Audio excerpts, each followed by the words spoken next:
Israel ইরানের যুদ্ধ পরিস্থিতির দিকে এবং সর্বোচ্চ ধর্মীয় নেতাকে ইরানের হত্যার ছক কষে ইসরায়েল, এমনই খবর সামনে আসছে। বাধা দিয়েছিলেন ট্রাম্প। সংঘর্ষের মাঝে এই দাবি করছে মার্কিন আধিকারিক। আয়াতুল্লাহ আলী খামেনেইকে হত্যার ছক ইসরায়েল কষেছিল, আপত্তি জানিয়েছিলেন আমেরিকান প্রেসিডেন্ট ডোনাল্ড ট্রাম্প। রয়টার্সে এই দাবি ট্রাম্প প্রশাসনের দুই আধিকারিক।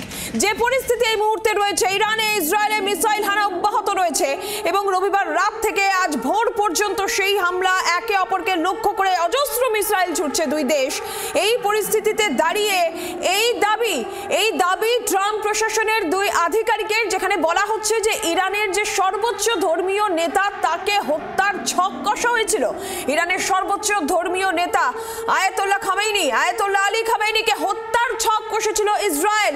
এই রকমই দাবি, যেখানে আপত্তি জানিয়েছিলেন আমেরিকান প্রেসিডেন্ট ডোনাল্ড ট্রাম্প। এই দাবি রয়টার্সে ট্রাম্প প্রশাসনের দুই আধিকারিকের। চাঞ্চল্যকর এই দাবি সামনে আসছে, ট্রাম্প প্রশাসনের দুই আধিকারিকের এই দাবি সামনে আসছে। একদিকে এই পরিস্থিতি, যেখানে ইসরায়েল হামলা চালানো বন্ধ না করায় সংঘর্ষ বিরতি নিয়ে আলোচনা ইরানও চালিয়ে যেতে চাইছে না এবং আন্তর্জাতিক স্তরে অনুরোধ, কিন্তু তারপরেও দু দেশ নিজেদের অবস্থানে অনড় রয়েছে। হামলা চলছে, পাল্টা হামলা চলছে, সংঘর্ষ চলছে। আর এই পরিস্থিতিতে দাঁড়িয়ে ট্রাম্প প্রশাসনের দুই আধিকারিকের এই চাঞ্চল্যকর দাবি, যেখানে বলা হচ্ছে যে ইরানের সর্বোচ্চ ধর্মীয় নেতা আয়াতুল্লাহ আলী খামেনিকে হত্যার ছক কষেছে ইসরায়েল।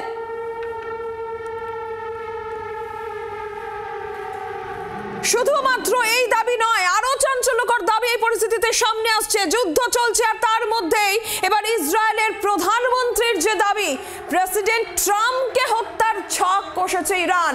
মার্কিন সংবাদ মাধ্যমে বিস্ফোরক এই দাবি বেঞ্জামিন নেতানিয়াহুর।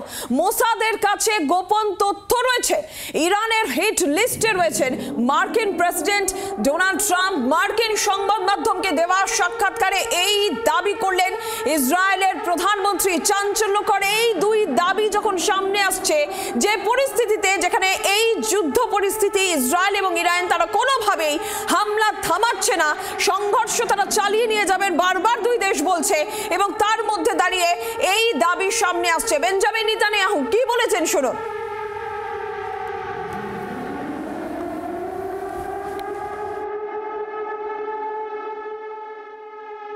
They have plans to develop intercontinental ballistic missiles. Right now, 8,000 kilometers, very soon, just add a little distance, and they can reach the eastern seaboard of the United States. These people who chant death to America, try to assassinate President Trump twice, killed 241 of your Marines in Beirut, killed and injured thousands of American soldiers in Afghanistan and Iraq, try to bomb a restaurant in Washington, D.C., chant death to America, burn the American flag. Do you want these people to have nuclear weapons and the means to deliver them to your cities? সংঘর্ষ থামার কোনো নাম নেই। ইসরায়েলের সামরিক বাহিনী যেটা জানাচ্ছে যে শনিবার রাত থেকে রবিবার ভোরের মধ্যে পরপর ক্ষেপণাস্ত্র ছোড়া ইরান থেকে, এবং তার কোনোটির লক্ষ্য ছিল তেল আভিভ, কোনোটির আবার রাজধানী জেরুজালেম। কিন্তু অন্যদিকে পাল্টা আক্রমণও কিন্তু আসছে। সব মিলিয়ে এই মুহূর্তে যুদ্ধ পরিস্থিতি কোনো দেশই থামার নাম নিচ্ছে না। আর এই যুদ্ধের যাবতীয় আপডেট আপনারা পাবেন জি 24 ঘন্টার। সর্বশেষ কি খবর, সর্বশেষ পরিস্থিতি আরো বিস্তারিতভাবে জানবো। আমাদের প্রতিনিধি অয়ন ঘোষাল আমাদের সঙ্গে সরাসরি রয়েছেন, আর এরই পাশাপাশি আমাদের সঙ্গে রয়েছেন কর্নেল কৌশিক সরকার এবং আমাদের সঙ্গে রয়েছেন যুদ্ধ কৌশল বিশেষজ্ঞ শুভাশিস বন্দ্যোপাধ্যায়। আমি অয়নের কাছে প্রথমে যাব।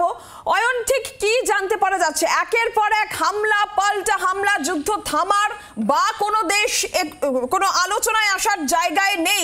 সব মিলিয়ে সর্বশেষ কি খবর?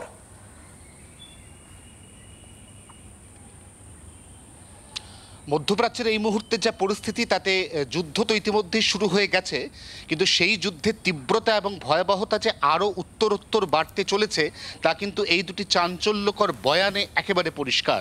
প্রথম বয়ান, যেখানে আয়াতুল্লাহ আল খামেনি তাকে হত্যা হামলার একটা পরিকল্পনা করেছিল ইসরায়েল, কিন্তু শেষ পর্যন্ত ডোনাল্ড ট্রাম্প তিনি অত্যন্ত সুকৌশলে এই পরিকল্পনাটাকে ভেস্তে দিয়েছেন বলে মার্কিন যুক্তরাষ্ট্রের দাবি।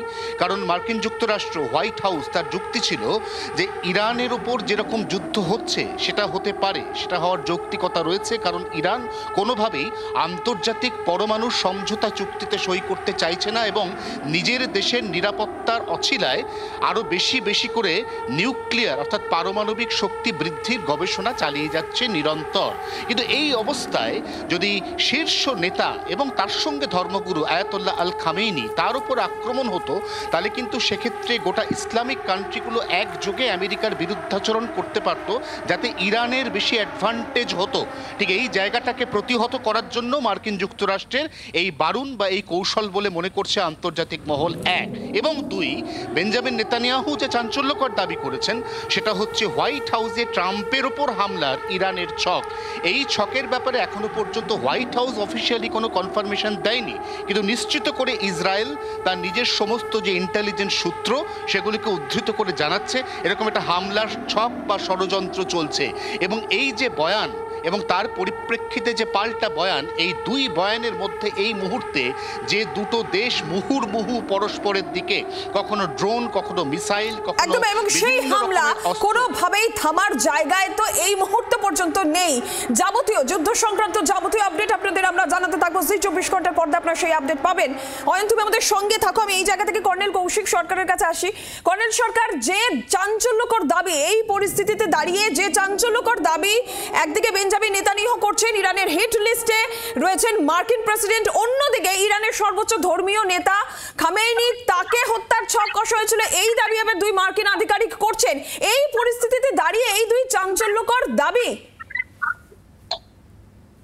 দেখুন, প্রথম কথা একটা বলে দিই, ইসরায়েল কিন্তু এখানে একটা স্ট্র্যাটেজিক ডেপথ এনজয় করছে। সেটা হচ্ছে ওদের ওয়েস্টে মেডিটেরিয়ান সি, সেখান থেকে ইরান আসবে না। ওদের সামনে ইস্টে জর্ডান, তার উপরে নর্থে সিরিয়া, তারপরে আপনার ইরাকের পরে আপনার ইরান। তো গ্রাউন্ড লেভেলে কিছু হবে না, যেটাই হবে মিসাইলস আর আপনার এয়ারফোর্সের থ্রু দিয়েই কিন্তু কাজটা হবে। এবং এই যে চাঞ্চল্যকর কথাগুলো উঠে আসছে, এগুলো হচ্ছে রিয়াকশন টু অ্যানাদার রিয়াকশন, যে আমি এটা করতে পারি, ও বলছে যে আমিও এটা করতে পারি। তো এইটাতে কোনো ফলস্বরূপ কিছু হবে বলে আমার মনে হয় না, কারণ এটা করলে জিনিসটা আরো অ্যাগ্রেভেট হয়ে যাবে। এবং অ্যাগ্রেভেট হয়ে গেলে যত মুসলিম নেশনস আছে তারা কিন্তু ইসরায়েলের এগেনস্টে, এখনো পর্যন্ত কিন্তু হয়নি, তারা কিন্তু একদম ইসরায়েলের এগেনস্টে চলে যাবে। এবং তারা সিরিয়ার উপরে যে রিফিউলিং গুলো করছে, জর্ডানের উপর দিয়ে ফ্লাই আউট করছে, এইগুলো কিন্তু আর করতে পারবে না। তো এই জায়গা থেকে দাঁড়িয়ে কতটা এটা সম্ভব, এটা কিন্তু বিরাট প্রশ্ন। এবং অয়নও যেটা বলছিল সেটা আমি খুব মন দিয়ে শুনলাম জিনিসটা, যে it is not so easy কি বলে দিলাম আর করে দিলাম। নো, এত সহজ না জিনিসটা। দুই পক্ষকেই ভাবতে হবে তার রিপারকেশনটা কি হবে। তার রিপারকেশনটা এত সাংঘাতিকে গিয়ে দাঁড়াবে যে দুই দলেরই একটা প্রবলেমে গিয়ে দাঁড়াবে। এরপরে যদি একটা নিউক্লিয়ার ফল আউট হয়, ইন্ডিয়ার হয়তো এত ক্ষতি হবে না, কিন্তু অ্যাটমসফিয়ারিক প্রেসারে যদি এইদিকে হাওয়া বয় তো ইন্ডিয়া কিন্তু এফেক্টেড হয়ে যেতে পারে। তো এইখান থেকে দাঁড়িয়ে পাকিস্তানেরও একটা প্রবলেমের জায়গা সৃষ্টি হচ্ছে। পাকিস্তানও ভাবছে এরপরে হয়তো ওর চান্স, ওকে হয়তো টার্গেট করা হবে। সেইটা থেকে আমাদের বুঝে নিতে হবে যে এই মুহূর্তে ইসরায়েলের আর কত ক্যাপাবিলিটি, কারণ ইসরায়েলের উপরে ছাতা আছে, সেটা হচ্ছে আমেরিকান ছাতা। এই আমেরিকান ছাতাটার কারণে ইসরায়েল কিন্তু এতদূর এগোতে পারছে এবং আরো এগোবে, এটাই আমি মনে করি। কর্নেল সরকার, আপনার কাছে আসবো। আমি একটু সুভাষিস বাবুর কাছে যাই। সুভাষিস বাবু, এই যে দুটো চাঞ্চল্যকর দাবি এইরকম একটা পরিস্থিতিতে সামনে আসছে যেখানে দুদেশ কোনোভাবেই পিছু হটার নয়, একের পর এক শক্তি প্রদর্শন, হুমকি চলছে, এই গোটা পরিস্থিতিটাকে কি আরো অনেকটা জটিল করে তুলছে? আপনি কি মনে করছেন? দেখুন, আধিপত্য বিস্তার করার জন্য যে যেমন পারছে কনভিন্স করার জন্য ন্যারেটিভ চালাচ্ছে। এই ন্যারেটিভ গুলো সবসময় এক্সাম্পলারি ন্যারেটিভ হতেই হবে এরকম কোনো বাধ্যবাধকতা নেই। আর এই ন্যারেটিভ গুলোর উপরে বিশ্বাস করে গোটা বিশ্বকে ডিসাইড করার আছে এরকমও কিছু নেই। প্রথম কথা, একটা জিনিস বোঝার দরকার আছে, nuclear as a technology no more is a American matter, it's a world matter now. আমরা ভারতবর্ষ এনপিটি সাইন করিনি আর আগামী দিনেও করবো বলে মনে হয় না, neither we are a member of salt. তা সত্ত্বেও আমরা নিউক্লিয়ার প্র্যাকটিস করি এবং নিউক্লিয়ার প্রোগ্রাম আমাদের যথেষ্ট চলে। কিন্তু ডিফারেন্সটা হচ্ছে ইরানের এগেনস্টে যে অ্যালিগেশনস গুলো আছে সেটা কিন্তু নিউক্লিয়ার প্র্যাকটিসের অ্যালিগেশনস না, তাদের নিউক্লিয়ার প্রোগ্রামের মাধ্যমে তারা টেররিস্ট অর্গানাইজেশনসদের নিউক্লিয়ার সাপ্লাই করার যে প্রবণতা দেখিয়েছিল সেইটার এগেনস্টে যে রিভোল্টটা করার দরকার ছিল সেটা ইসরায়েল করছে। That is the narrative of Israel. এবার আজকের দিনে দাঁড়িয়ে তাই জন্যই ইসলামিক কান্ট্রিজ গুলো specially OIC bodies and OPEC bodies এরা কেউই দাঁড়াতে পারছে না। তার কারণটা হচ্ছে প্রমাণ সাপেক্ষভাবে ইসরায়েল বারংবার বুঝিয়ে দিয়েছে যে ইরান যেটা সাপ্লাই করার চেষ্টা করছিল হামাসকে বা হিজবুল্লাহদের, that is dangerous for the mass. কিন্তু সেটা বলার পরে যখন ইরানকে বারংবার নিউক্লিয়ার বেসে অ্যাটাক করছে ইসরায়েল, তাতেও রেডিয়েশন ছড়াচ্ছে এবং তাতেও রেডিয়েশন মারাত্মক রকম ভাবে ছড়াচ্ছে এবং অয়েল যে বাংকার্স গুলো আছে that are getting into dust. এই যে জিনিসটা ঘটাচ্ছে এরা বারংবার অ্যাটাক গুলো করে, এটাও কিন্তু সম পরিমাণে ক্ষতি বা ক্ষতির প্রবণতা সৃষ্টি করছে। এবার বুঝতে হবে ব্যালেন্স করার জন্য টেবিলে বা ডায়ালগে ইরানকে এবং ইসরায়েলকে রেসপন্সিবল পাওয়ার বসতে হবে এবং তারই রিকোয়েস্ট বারংবার ইন্ডিয়া করতে চাইছে এবং সেই ইন্টারমিডিয়েটারি পজিশনে আমেরিকা নেই যে আমেরিকা ইরান এবং ইসরায়েলের মধ্যে পিস টক্স করাতে পারে, বিকজ টেকনিক্যালি আমেরিকা নিজের পজিশন যে জায়গায় নিয়ে গেছে, America has already taken a side. সেক্ষেত্রে ইন্ডিয়াকে ভরসা করে একমাত্র ইরান এবং ইসরায়েল টেবিলে বসতে পারে and dialogue is the only solution. একে অপরকে মিসাইল মারবে, কতটা সম্ভাবনা সেই জায়গাটা রয়েছে সুভাষিস বাবু? ইন্ডিয়া যেখানে বলছে, ভারত যেখানে বলছে যে কূটনৈতিক স্তরে এই সংঘর্ষ থামানোর জন্য আলোচনার কথা ভারত বলছে, আরো বেশ কিছু দেশ সমস্যা সমাধানে আলোচনার কথা বলছে, কিন্তু সামগ্রিক পরিস্থিতি বিবেচনা করে যেখানে হুমকি পাল্টা হুমকি আর এই পর্যায়ে পরিস্থিতি রয়েছে, সেটা কতটা সম্ভব বলে মনে করছেন আপনি? অফকোর্স সম্ভব। দেখুন, একটা জিনিস নো লিমিট টেবিল বলে মিলিটারি ওয়ারফেয়ারে কিছু হতে পারে না যে সারা জীবন ধরে যুদ্ধ করে গেলাম, সেটা হতে পারে না। আর একই পেসে একই অ্যাগ্রেশনে দুটো দেশ দুজনকে অ্যাটাক করে যাচ্ছে কন্টিনিউয়াসলি 10 বছর 15 বছর ধরে, এরকম কন্টিনিউটির কোনো কনসেপ্ট নেই। সুতরাং একটা না একটা জায়গায় লজিক্যাল স্ট্যান্ড আসতে হবে। ইসরায়েল যেরকম আনলিমিটেড রিসোর্স নিয়ে বসে নেই, ইরানও সেরকম আনলিমিটেড রিসোর্স বলে কিছু নিয়ে বসে নেই। সুতরাং দুজনেই কোথাও গিয়ে একটা বুঝছে যে we should seat and talk, কিন্তু due to narrative war and due to their own megalomaniac character তারা বারবার বোঝাবার চেষ্টা করছে one should first commit submission। একজন প্রথমে এসে বলুক যে দাদা আমি আর পারছি না, আমাকে ঠেকাবেন না, এই কথাটা শোনার জন্য অপরজন ওয়েট করছে। এবং সেখানে আমি বলবো অ্যাডভান্টেজ ইসরায়েল আছে। তার কারণটা হচ্ছে Israel is already backed by US. তো সেই অ্যাডভান্টেজটাকে কাজে লাগিয়ে ইসরায়েল যত তাড়াতাড়ি সম্ভব এটাকে নেগোসিয়েশন টেবিলের দিকে নিয়ে যেতে চাইবে। গতকাল ইসরায়েলের যে স্টেটমেন্টটা বেরিয়েছে সেটাই তার প্রমাণ, যেখানে পরিষ্কার বলে দিচ্ছে যে we stand by the people of Iran but we are not standing by the people who are the dictators of Iran. এই যে দুটো ডিফারেন্স বলছে কথায়, সেখানেই বোঝা যাচ্ছে যে ডায়ালগের রাস্তা বা ডায়ালগের উইন্ডো খোলার ব্যাপারে ইসরায়েল ভীষণভাবে চাইছে সেটা করুক এবং সেটা হতে চলেছে। But we have to wait for some time. একদম অনেক ধন্যবাদ শুভাশিস বাবু আপনাকে। শুভাশিস বন্দ্যোপাধ্যায় যুদ্ধ কৌশল বিশেষজ্ঞ আমাদের সঙ্গে সরাসরি ছিলেন। কর্নেল কৌশিক সরকার আপনাকেও ধন্যবাদ, অয়ন তোমাকেও ধন্যবাদ। এবং কোন দিকে পরিস্থিতি এগোয় সেদিকে অবশ্যই নজর থাকবে, কারণ এখনো পর্যন্ত দুই দেশ একে অপরের উপর হামলা পাল্টা হামলা চালিয়ে যাচ্ছে। সাধারণ নাগরিক, দুই দেশের সাধারণ নাগরিকের মৃত্যুর সংখ্যা ক্রমশ বাড়ছে। যে ছবি সামনে আসছে, গত শুক্রবার থেকে সংঘর্ষ শুরু হয়েছে, ইসরায়েল ইরান উভয় একে অন্যের উপর হামলা চালিয়ে যাচ্ছে। দু দেশের সাধারণ মানুষের মৃত্যুর খবর, নাগরিকদের মৃত্যুর খবর, জখমের সংখ্যা ক্রমশ বাড়ছে। পশ্চিম এশিয়ার অন্যান্য দেশগুলোতেও সেক্ষেত্রে এই দু দেশের সংঘর্ষের আর ছড়িয়ে পড়ার যে জায়গা রয়েছে, আশঙ্কার জায়গা রয়েছে।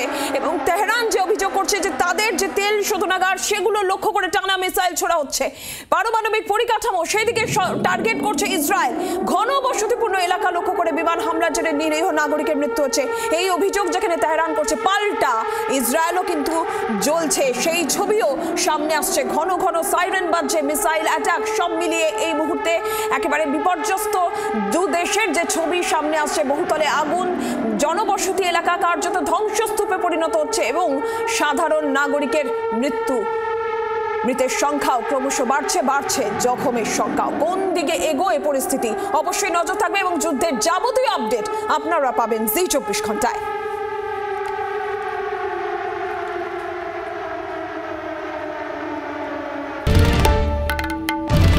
বাংলার আওয়াজ, বাঙালির আবেগ, জি 24 ঘন্টা।